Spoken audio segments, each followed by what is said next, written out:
পরীক্ষায় ফেল করে অনেকে রিকশা চালাতে হয়, কিন্তু তিনি শুরু করেছিলেন ক্রিকেট খেলা।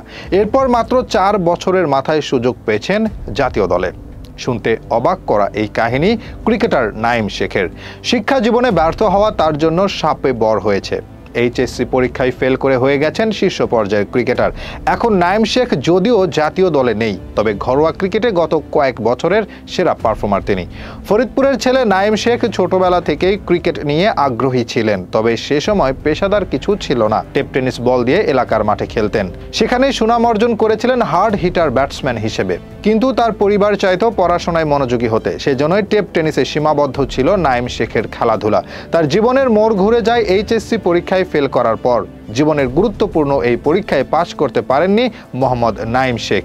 মূলত খেলাধুলায় সারাদিন মেতে থাকার কারণে খুব একটা পড়াশোনায় করেননি, তবে এই পাশ করতে না পারায় তার জন্য শাপে বর হয়েছে। 2016 সালে তাকে ভর্তি করানো হয় ফরিদপুরের ক্রিকেট কোচিংয়ে। এর পরের গল্পটা রূপকথার মতো। 2017 সালে নারায়ণগঞ্জের বিপক্ষে সেঞ্চুরি করে ম্যান অব দ্য সিরিজ নির্বাচিত হন। এরপর সুযোগ পেয়ে যান বিভাগীয় দলে। সেখানে ভালো করার পর দ্রুতই সুযোগ আসে অনূর্ধ্ব-19 জাতীয় দলে। 2018 সালে অনূর্ধ্ব-19 বিশ্বকাপে খেলেছেন তিনি, যদিও বিশ্বকাপে তেমন ভালো পারফরম্যান্স করতে পারেননি। তবে যুব দলের দ্বিপাক্ষিক সিরিজে সেঞ্চুরি পেয়েছিলেন আফগানিস্তানের বিপক্ষে। এছাড়া ঘরোয়া ক্রিকেটে তার পারফরম্যান্স ছিল নজর কাড়া। সব মিলিয়ে দ্রুতই জাতীয় দলের রাডারে চলে আসেন নাঈম শেখ। 2019 সালে তার টি-20 অভিষেক হয় ভারতের বিপক্ষে। সেই সিরিজেই নিজের জাত চিনিয়েছিলেন তিনি। 3 ম্যাচে তার ব্যাট থেকে আসে 143 রান। এর মাঝে শেষ ম্যাচে ছিল 42 বলে 81 রানের দুর্দান্ত ইনিংস।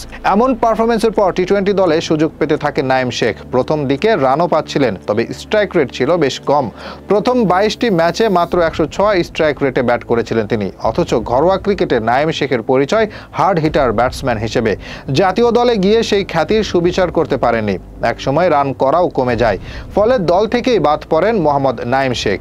সর্বশেষ এশিয়া কাপেও সুযোগ পেয়েছিলেন তিনি, কিন্তু সেখানেও ব্যর্থ হয়েছেন পুরোপুরি। নিজের আন্তর্জাতিক ক্যারিয়ারে মোট 35টি টি-20 ম্যাচে ব্যাটিং করেছেন নাঈম শেখ, সেখানে 50 পেয়েছেন 4টি, অ্যাভারেজ প্রায় 24। বাংলাদেশের বিচারে এই পরিসংখ্যান খুব একটা খারাপ নয়।